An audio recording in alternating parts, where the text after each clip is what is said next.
So the other day I was just kind of scrolling through eBay and other pages trying to find new vintage lenses to try that I didn't know exist. And to my surprise, I actually found a lot, as one does when you're scrolling through, trying to find vintage lenses. But one in particular that really struck me were these old vintage TV Zoom lenses. I had this wild idea. I was like, what if I could take these tiny little C-mount zoom lenses and put them on the RED Komodo? That might be a pretty cool look, right?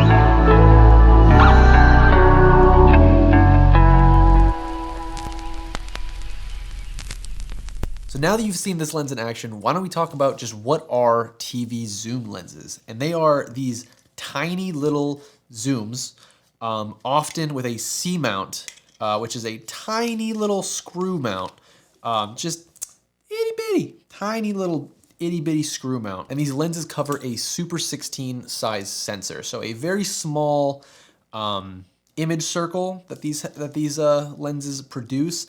But that kind of adds to the effect that you get from using these, which we will get into. So the lens that I used for that video and that I will be mainly talking about today is this Sony 12.5 to 75 millimeter f1.8 zoom. And I just threw on a little step-up ring here. This isn't part of the lens, but it's this little itty bitty just TV C-mount zoom lens. And what's kind of funny is it's actually made by Canon if you look on the back. As for the build quality, this thing is actually pretty solidly built. It's all metal with rubber focus rings here. Like everything you touch is metal. It feels very solid, probably because it was designed to be used professionally. The focus is very smooth. I will say it extends while focusing. And also the front rotates while focusing, so that might make it a little bit hard with filters. The zoom ring is very, very smooth, and the aperture is stepless, but there is no dampening whatsoever. So something that you might want to do is take off the aperture ring, add a little bit of grease so that there's a little bit of resistance, because while I was shooting, I definitely noticed a few times where I had bumped the ring and my aperture had changed and my exposure had changed.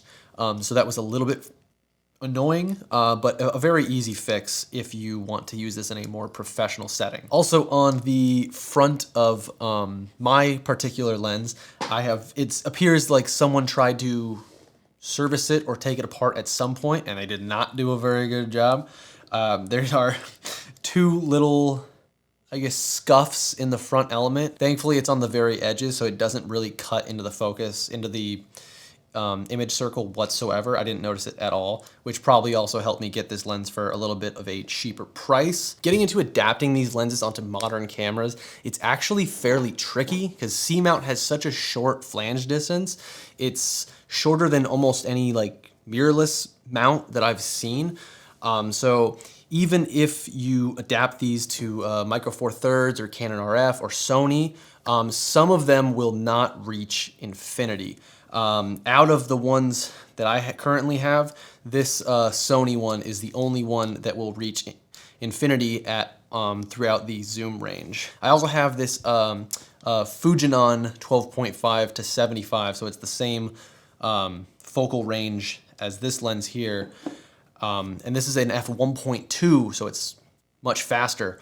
But this one, I cannot hit infinity throughout most of the range, so it kind of is a little bit useless for me at the moment. Two of the only systems that I found that have a shorter flange distance than the C mount that is, I guess, still in use today is the Nikon Z mount actually has, I believe, a 1mm shorter flange distance, which I don't know if they make an adapter for that, but that would be a great camera to adapt these to, although I don't know if any of the Nikon Z cameras have a Super 16 crop mode. And then also the Nikon 1 camera, which I didn't even know existed until getting into these lenses, is apparently a pretty popular camera to adapt these to because it's one of the only ones that works. So to get a usable image with this Sony lens on the RED Komodo, I found I have to take the 6K Super 35 sensor and I have to put it all the way down into a 2K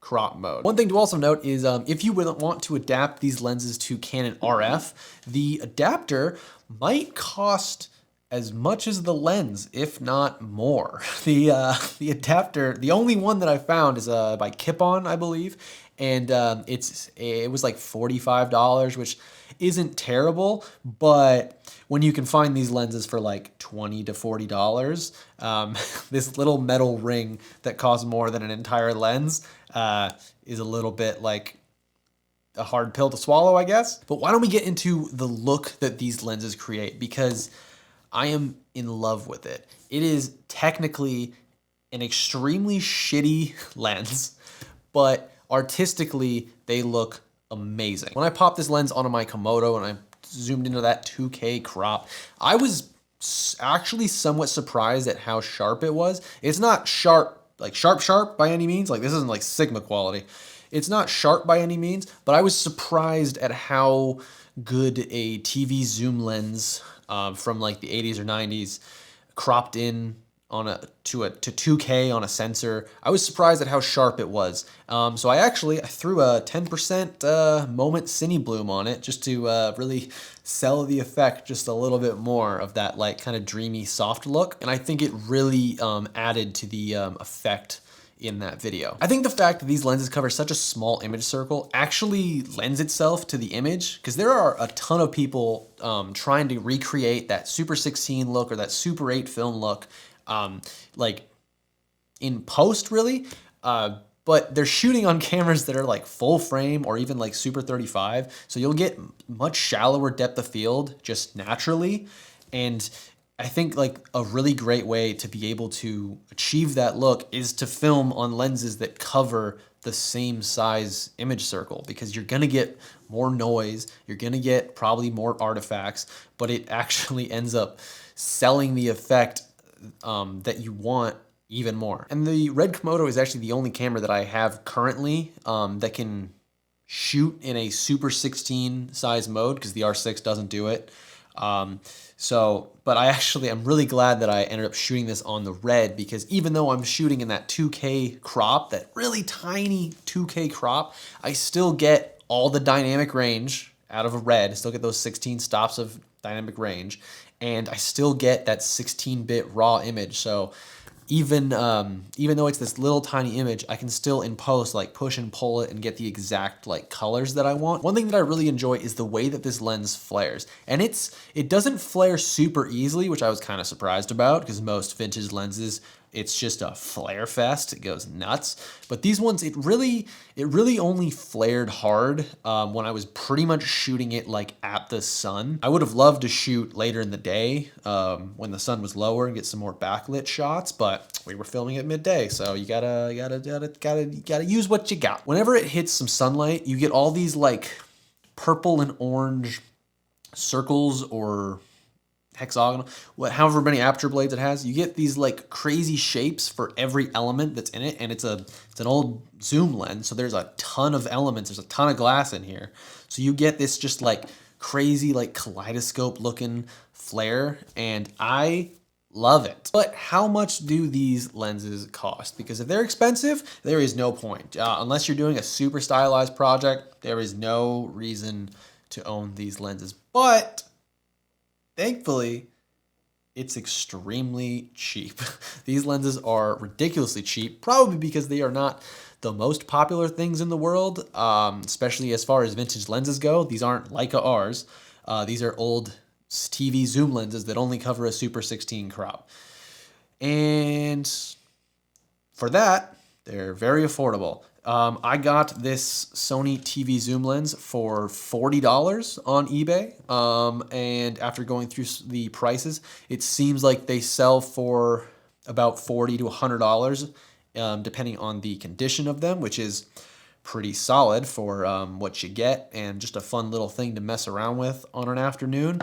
The Fujinon, I actually got 2 of these. It was a lot of 2 of them that somebody was just trying to get rid of. So I got 2 of these for $20. And then also, not a C-mount lens, but I also picked up this Fujinon 11 to 110 millimeter f1.6. And this one's pretty nuts. I got this actually for $18 because someone just wanted to get rid of it. So definitely search on eBay and you will find some great deals on these. But this one is not a C mount actually. This is a different mount. This is a B4 mount, which surprisingly doesn't come before the rest of these. I believe this is a later mount. It's fucking dad jokes. And these ones are actually much easier to adapt. I haven't been able to test this one out yet because the adapter is still being shipped, but that will be here hopefully soon. And actually, as I'm filming this video right now, I am checking my phone, which is just below the camera, because I am bidding on another one. There is a Canon 15 to 150 millimeter f2.8, which is a ridiculous zoom range with a constant aperture. But it's at $15 right now, so I'm gonna see if I can try and snag that, because that would be a very fun lens to mess around with. So all in all, I think these lenses are absolutely fantastic for the price, especially if you have a Blackmagic Pocket Cinema camera, either the original one, because I believe that sensor was a Super 16 size sensor, so you can just natively use any of these on there, and that would be great, or the Pocket 4K, because it will shoot a Super 16 crop mode at 2.6K, and then you get the full B-RAW, and I'm contemplating buying a Blackmagic Pocket 4K in 2022 just to use these old Super 16 lenses, because I think that would be extremely fun. But I think these lenses are an absolute bargain for what they are. If you are looking for a super stylized, just fun, cheap lens to mess around with, and you're able to crop your image down to a Super 16 size, you should absolutely give these lenses a try. You will not be disappointed in the slightest. Well, with all that being said, that is going to do it for today's video. If you enjoyed it, please consider liking and subscribing. It greatly helps this channel grow. We're trucking along, really excited. I have a ton of videos planned in the next few weeks to few months. If you have any ideas of anything you would like me to test or you want to see on this channel, let me know down in the comments. Let me know your thoughts. If you've used these old TV Zoom lenses, let me know what you thought of them down in the comments below. Would love to hear that. Would love to talk to you guys. And with all that being said, I will see you in the next one.